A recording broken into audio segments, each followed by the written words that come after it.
നമസ്കാരം. ഡെയിലി ന്യൂസിലേക്ക് സ്വാഗതം. Christuraj higher secondary school craft സംഗമവും നവീകരിച്ച ശുചിമുറികളുടെ ഉദ്ഘാടനവും ഒക്ടോബർ 2 നടക്കും.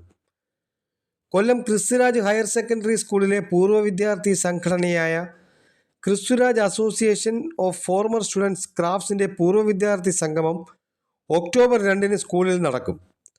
ക്രാഫ്റ്റ് സംഘടന രൂപീകൃതമായ വർഷം മുതൽ നാളിതുവരെ സ്കൂളിൻ്റെ വികസനത്തിന് ആവശ്യമായ വിവിധ പ്രോജക്റ്റുകൾ നടപ്പിലാക്കി വരുന്നു. Christuraj association of former students ക്രാഫ്റ്റ്സിൻ്റെ എക്സിക്യൂട്ടീവ് മീറ്റിംഗിൽ സ്കൂളിലെ നവീകരിച്ച ശൗചാലയങ്ങളുടെ ഉദ്ഘാടനം ക്രാഫ്റ്റ്സ് ഡേയോടനുബന്ധിച്ച് നടത്തുവാൻ തീരുമാനിച്ചു. ക്രാഫ്റ്റ്സ് പ്രസിഡന്റ് പ്ലാസിഡ് മെൻഡസിൻ്റെ അധ്യക്ഷതയിൽ നടന്ന മീറ്റിംഗിൽ ക്രാഫ്റ്റ് സെക്രട്ടറി പ്രവീൺ ജോസഫ് റിപ്പോർട്ടും ട്രഷറർ ഷിബു റാവുത്തർ വാർഷിക വരവ് ചെലവ് കണക്കുകളും അവതരിപ്പിച്ചു.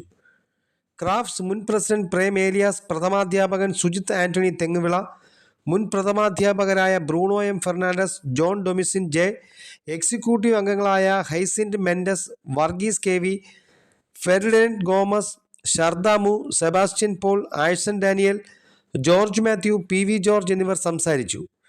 ക്രാഫ്റ്റ്സ് ഡേയോടനുബന്ധിച്ച് പൂർവ്വ വിദ്യാർത്ഥികളുടെയും അധ്യാപകരുടെയും വിവിധ കലാകായിക മത്സരങ്ങൾ സംഘടിപ്പിക്കും. പരിപാടികളുടെ വിജയത്തിനായി വിവിധ കമ്മിറ്റികളെ ചുമതലപ്പെടുത്തി. ക്രാഫ്റ്റ്സ് ഡേയിൽ സ്കൂളിലെ ആദ്യകാല അധ്യാപകരെ ആദരിക്കും. സ്കൂളിലെ കുട്ടികൾക്ക് പ്രോത്സാഹനമായി സൈക്കിളുകളും നിരവധി സമ്മാനങ്ങളും ഡിസംബർ 9 നടക്കുന്ന ലക്കി ഡ്രോയിലൂടെ നൽകുമെന്ന് ഭാരവാഹികൾ അറിയിച്ചു. ക്രാഫ്റ്റ് സെക്രട്ടറി നന്ദി പറഞ്ഞു. ന്യൂസ് ഡെസ്ക്, കൊല്ലം.